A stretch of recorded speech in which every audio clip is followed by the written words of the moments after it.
Elise Monroe thought she had finally escaped Adrian Black, until the night she vanished without a trace, and her abandoned car was found teetering on the edge of a cliff. What seemed like a tragic accident soon unraveled into one of the most chilling and meticulously planned murders you've never heard of. Behind the quiet life of a small-town artist lay a dark secret, a relentless stalker, and a horrifying truth that would shake an entire community. This is the true crime story of obsession, survival, and a final cry for help that came too late. Fairhaven was the kind of town where life moved slowly and secrets rarely surfaced. Nestled between rolling hills and a quiet stretch of coastline, it was the kind of place where neighbors left their doors unlocked and everyone knew. Everyone, at least, that's what they liked to believe. Elise Monroe had lived there for just over a year, and though she wasn't a native, the townspeople quickly warmed to her. She was soft-spoken and kind, often seen helping elderly customers carry groceries or volunteering at the local animal shelter. Her life seemed peaceful and ordinary, the way most people wanted their lives to be. Elise rented a small apartment above an art studio, where she spent her days painting murals and offering classes to children from the local school. Her cousin, Megan, shared the apartment with her, but they kept different schedules. Elise was an early riser, often up before dawn to walk along the beach or sketch the sunrise. She didn't go out much, rarely dated, and avoided parties altogether. To most people in Fairhaven, Elise was a sweet girl with a quiet past and a hopeful future. But there were signs, small, almost invisible ones, that something wasn't quite right. Elise always sat facing the door when she was out at a cafe. She jumped when her phone rang unexpectedly. She never talked about her life before Fairhaven, and when someone asked where she was from, she gave vague answers like back east or a few different places. She had no social media presence, which many found odd for someone her age. What no one knew was that Elise had built her new life from the ground up to escape someone she never wanted to see again. 2 years earlier, in another city, Elise had fallen in love with a man who quickly became the center of her world, Adrian Black. He was handsome, intelligent, and charming, but underneath that polished surface was something darker. Elise learned too late that Adrian's affection came with conditions, control, manipulation, and eventually fear. She tried to leave him once and he showed up at her workplace the next day. She tried again, and he waited outside her apartment until she called the police. When Elise finally escaped, she did everything right.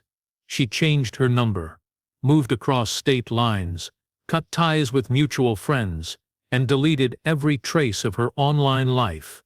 She thought she had disappeared well enough to be forgotten. For over a year, it seemed to work. In Fairhaven, she started to breathe again. She painted, made friends, and slowly allowed herself to feel normal. But somewhere deep down, she never fully relaxed. She kept a small pepper spray keychain in her purse, and checked the locks twice every night. People around her saw a girl rebuilding her life with grace and strength. They had no idea that Elise Monroe wasn't just an artist looking for peace. She was a survivor, hiding from a past that hadn't finished looking for her. The morning of September 18th began like any other, in Fairhaven misty air. The distant crash of waves, and the low hum of seagulls hovering over the shore. But something was wrong. Elise Monroe hadn't come home the night before. Her cousin, Megan, assumed she had stayed late at the studio, or perhaps visited a friend. But when she woke up and found the front door ajar, Elise's keys on the table, and her phone sitting on the counter with a half-written text message open on the screen, her heart began to race. Megan called Elise's job first, then the police. Within hours, a missing person report was filed. There were no signs of forced entry. Nothing appeared stolen. Elise's wallet and ID were still in her purse. Her shoes, her favorite black canvas sneakers, were still neatly placed by the door. It was as if she had stepped out for a moment and never returned. Word spread quickly. People gathered at the local diner and whispered in hushed tones, speculating about what might have happened. Some thought Elise had gone for a walk and gotten lost. Others wondered if she had run away, but those who knew her well dismissed the idea. Elise wasn't impulsive, she didn't take risks, and she never went anywhere without telling someone. Her disappearance was not just unexpected, it was completely out of character. Then came a discovery that made things even more disturbing. On the evening of September 19th, a hiker reported an abandoned car at the top of Green Rock Bluff, a scenic but dangerous cliffside road just outside of town. The car matched the description of Elise's silver sedan. It was parked dangerously close to the edge, its driver's side door slightly open. There were no skid marks, no signs of a crash, and no one inside the car. Police found Elise's handbag on the passenger seat. A water bottle, some of her art supplies, and a sweater were scattered on the floor. The vehicle wasn't locked. Her phone, which had been left at home, wasn't there to track. It seemed like she had gone to the cliffs intentionally, but why? And more importantly, where had she gone from there? Divers were brought in to search the waters below, but no body was found. Cadaver dogs picked up a faint trail that led down a nearby hiking path, but lost the scent near the base of a steep incline. Authorities expanded the search area, combing the woods, questioning hikers and analyzing traffic footage, but no new clues surfaced. To outsiders, it looked like Elise had driven to the cliffs and vanished into thin air. But her friends refused to believe she had taken her own life or simply wandered off. Those closest to her began to fear the worst, that someone had taken her. Someone who had been watching, someone she had once known. Someone she had spent years trying to escape. The small town of Fairhaven, once known for its quiet beauty, was about to be thrust into a mystery darker than anyone could have imagined. 2 days after Elise's car was found abandoned at Green Rock Bluff, the case took a chilling turn. Local investigators had begun reviewing every piece of surveillance footage they could get their hands on. Highway cameras, gas stations, traffic lights, any place Elise's car might have passed through on the night she disappeared. The footage from a small gas station on the outskirts of Fairhaven, recorded just after 11:30 p.m. on September 17th, revealed something that sent shivers through the entire investigative team. The video showed Elise's silver sedan pulling into the station. She stepped out wearing a light hoodie and jeans. Looking around nervously, she moved quickly, keeping her head down and glancing over her shoulder more than once. Her body language was unmistakable. Elise was scared. She filled her tank, went inside to pay with cash, and returned to her car. But it wasn't what she was doing that alarmed investigators. It was what happened behind her. Just out of her line of vision, a man appeared from the shadows of the station. Dressed in a dark hooded sweatshirt and jeans, he stood behind her vehicle for nearly a full minute. He didn't approach her or try to get her attention. Instead, he watched. When Elise drove off, he stepped back into the darkness. The man never went into the gas station, never got into a car, and never looked directly at any cameras.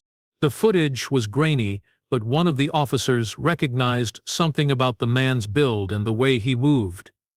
When they enhanced the video, they got a better look at his face as he turned slightly toward the camera for a split second. That split second was enough to trigger a match in their facial recognition system. His name was Adrian Black. Until that moment, Elise's case was considered a missing person investigation with no known suspects. But now, a new narrative began to unfold, one involving a stalker from her past who had somehow followed her across state lines and into a town where no one even knew he existed. When investigators questioned Elise's cousin, Megan, she admitted she didn't know much about Adrian, only that Elise had once dated someone who scared her badly enough to flee. The relationship was never discussed in detail, but Megan had always suspected there was more to the story. Later that day, one of Elise's close friends came forward with a critical piece of evidence. She showed police a series of texts Elise had sent in the weeks before she vanished. In them, Elise had written, "I think he's found me, and I saw someone outside the studio again last night. I swear it was him." Her final message, dated just 3 days before her disappearance, read, "He's back. I don't know how he found me. I'm being careful." These revelations changed everything. Elise hadn't just disappeared. She had been hunted. And now it was clear that her worst fear had come true. Adrian Black had returned. He had found her, and he hadn't come to talk. Adrian Black's name had never appeared in any of Elise Monroe's official records. No restraining orders, no police reports, no public complaints. To the outside world, he didn't exist in her life. But once his image was pulled from that grainy gas station surveillance footage, the investigation shifted sharply. Detectives began digging into Adrian's background, and what they uncovered painted a picture of a man who had mastered the art of hiding in plain sight. Adrian had grown up in a wealthy suburb outside of Chicago, the only child of a reclusive mother and a father who was rarely home. He had no criminal convictions, but traces of erratic behavior could be found if you looked closely enough. Short stints at different colleges, sudden job resignations, and broken relationships that all ended the same way, quietly, and with the women disappearing from their social circles soon after. None had gone to the police, but the pattern was there for anyone willing to connect the dots. He met Elise at an art gallery opening in Chicago. She was 21, newly independent, and eager to make her mark in the world of mural painting. Adrian was charming, attentive, and generous. He showed up at her shows with flowers, introduced her to art dealers, and seemed genuinely interested in her work. Their romance moved fast, too fast. Some of Elise's friends had warned. But Adrian was persuasive, and Elise was swept off her feet. Within months, the relationship began to shift. Adrian's compliments became criticisms. He questioned her whereabouts, discouraged her from spending time with friends, and insisted on managing her schedule. When Elise pushed back, Adrian apologized, only to double down on his control weeks later. She broke up with him once, but he waited outside her apartment for hours. When she tried again, he sent her emails filled with guilt and blame. Eventually, Elise stopped telling people what was happening. She didn't want to seem paranoid. She didn't want to make things worse. One night, after an argument that turned physical, Elise packed a bag and left in the middle of the night. She changed her phone number, blocked him on every platform, and fled the city. Over the next 6 months, she lived in 3 different towns under variations of her name, taking cash jobs and keeping a low profile. It wasn't until she arrived in Fairhaven that she finally felt safe enough to start over. Adrian, meanwhile, seemed to vanish, but investigators learned that during Elise's time in Fairhaven, he had been operating under at least 2 different aliases in nearby states. He had no permanent address, and used prepaid phones to avoid detection. Surveillance showed he had traveled to Fairhaven multiple times before her disappearance, always staying at budget motels under fake names. He had studied her new routine, learned her habits, and waited until the moment was right. He hadn't simply found her by chance. He had tracked her. Patiently, quietly, and when he made his move, no one even knew he was there. Once Adrian Black was confirmed as a suspect, the investigation intensified. Detectives traced his movements in the weeks leading up to Elise Monroe's disappearance using a combination of toll booth records, gas station purchases, and motel check-ins under assumed names. The trail eventually led them to a secluded cabin deep in the forested outskirts of Norwood County, about 80 miles north of Fairhaven. The rental agreement was under the name Derek Fields, but when investigators compared the signature to handwriting from Adrian's previous job applications, the match was clear. He had been using the cabin as a hideout.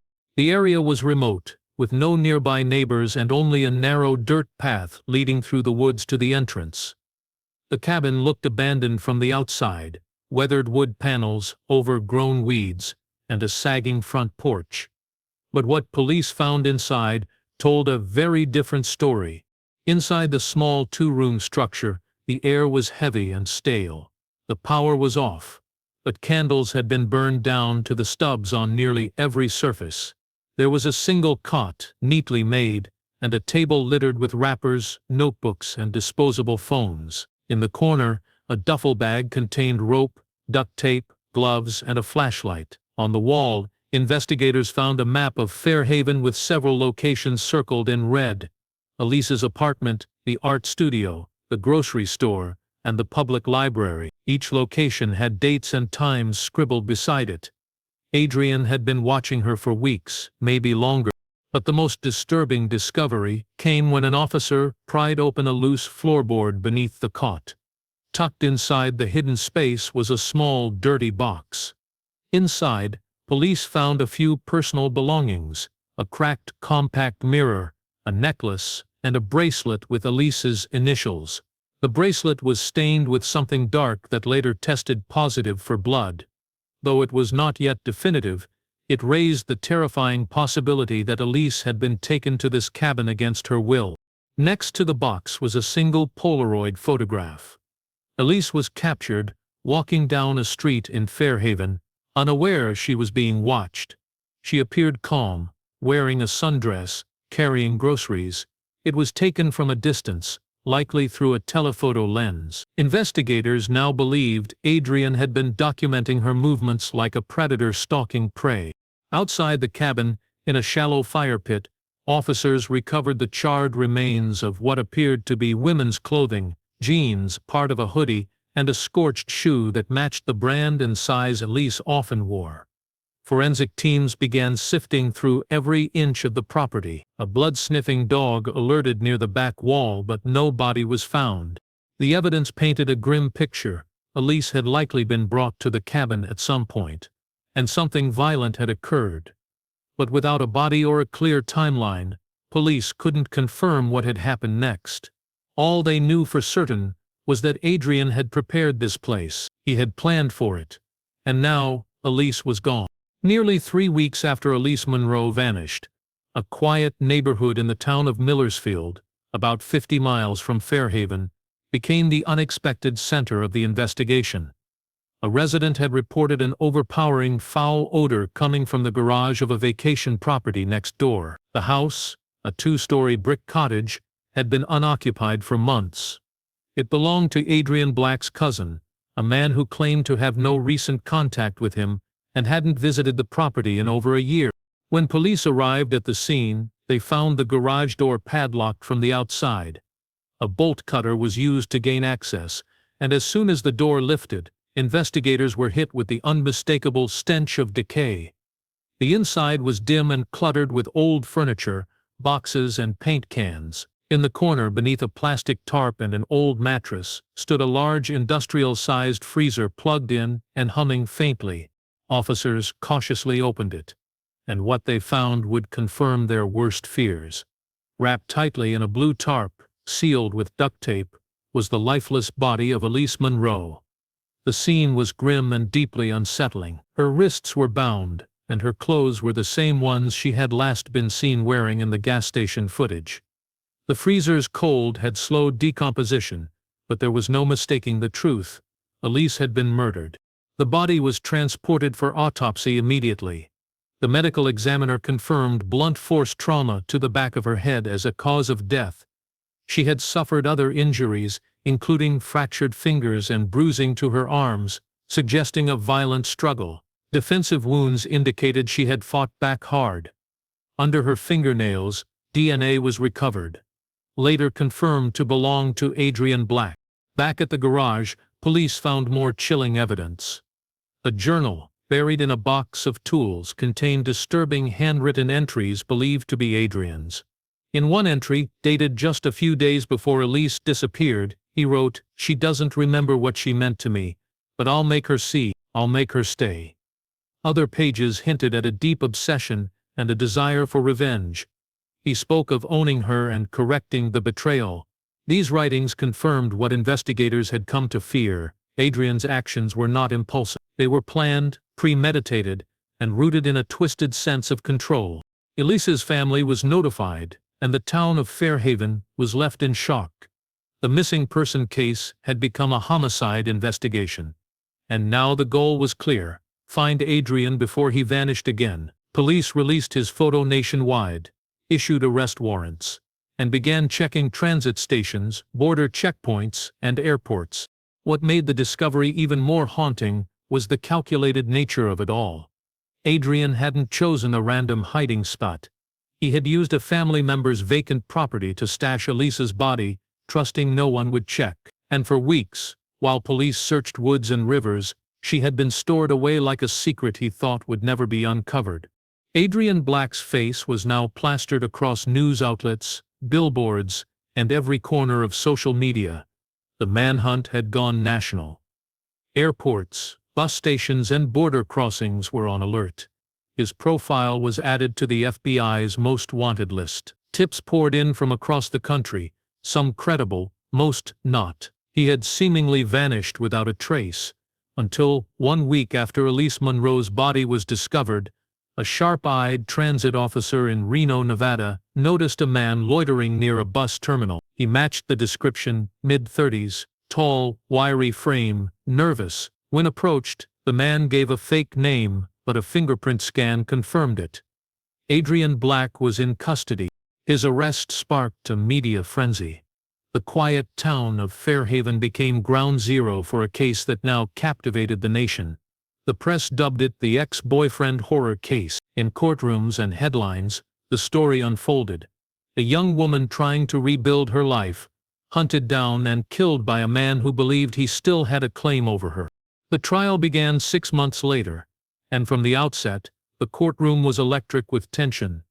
The prosecution presented a meticulous timeline of Adrian's movements, backed by surveillance footage, hotel records, receipts, GPS data, and most damning of all, the freezer. Forensic experts detailed how Elise's body was stored, how long she had been deceased, and the nature of her injuries. DNA evidence placed Adrian at multiple crime scenes, and his journal, filled with obsessive entries, made it clear that this was not an act of passion. It was cold, calculated murder. The defense tried to claim mental instability, painting Adrian as a troubled man who had snapped under emotional distress. But the jury wasn't swayed. The journal alone dismantled that argument. There was nothing impulsive about driving across state lines under a fake name, renting a cabin, gathering tools, and planning a kidnapping. Adrian hadn't snapped. He had prepared. Then came the most surprising piece of evidence. Elise's bank records revealed that 2 weeks before her disappearance, she had withdrawn $5,000. At first, investigators thought it might have been extortion or a payment to someone. But the truth was even more tragic. Elise had hired a private investigator. She had seen Adrian in Fairhaven, spotted him watching from across the street or trailing her on her way home. She knew he was back, and she tried to get proof. The private investigator confirmed that Elise had been in contact with him for several weeks, asking him to find out if Adrian was really in town. She said the police wouldn't take her seriously without solid evidence. Tragically, the PI hadn't gathered enough before she went missing. After 2 weeks of testimony, the jury returned a verdict: guilty on all counts, including first-degree murder, unlawful confinement, and stalking. Adrian Black was sentenced to life in prison, without the possibility of parole. He showed no emotion as the sentence was read. The courtroom, packed with Elise's family, friends, and former students, sat in heavy silence. Justice had been served, but the loss was irreversible. After Adrian Black was sentenced, the story of Elise Monroe did not end. It grew louder, more painful, and more haunting with every detail that surfaced. In the weeks following the trial, investigators released digital evidence from Elise's cloud account to her family. Among emails, calendar entries, and personal notes, they found something that stopped everyone in their tracks: an unsent voicemail, recorded just 3 days before she disappeared. The file had been saved automatically, but never sent. In the recording, Elise's voice was soft and trembling. She said she believed Adrian was back. She mentioned seeing him outside the art studio and, again, near her apartment. She explained how she couldn't sleep, how every sound at night made her jump, and how she felt like no one would believe her. "If anything happens to me," she said at the end, "it's Adrian. I'm scared." The voicemail was played at a candlelight vigil held in Fairhaven's town square. Hundreds of people gathered, locals, friends, even strangers moved by her story. As her voice echoed through the speakers, the crowd stood in stunned silence. It was not just a farewell message, it was a cry for help that no one had heard in time. Public reaction to the case sparked outrage and sorrow in equal measure. Many asked why Elise had not been taken seriously when she first voiced her concerns to friends and, reportedly, to local authorities. Her decision to hire a private investigator spoke volumes. She had done everything she could to protect herself. She had changed her life, started over in a new town, stayed off social media, avoided confrontation, but still, he had found her. A petition was soon launched in her name, calling for stronger protections for victims of stalking, particularly those who have escaped abusive relationships. It pushed for laws requiring police to take all reported sightings of known stalkers seriously, even in the absence of physical evidence. Elise's story had become more than a tragedy. It became a call to action.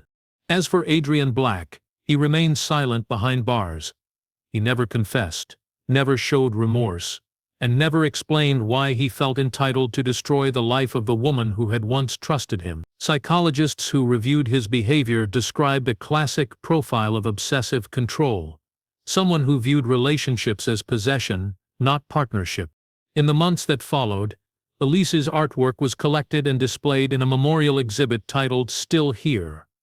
It featured her paintings, sketches, and even the mural she was working on when she disappeared. Visitors from across the state came to see it, not just for the art, but to pay tribute to a life taken too soon.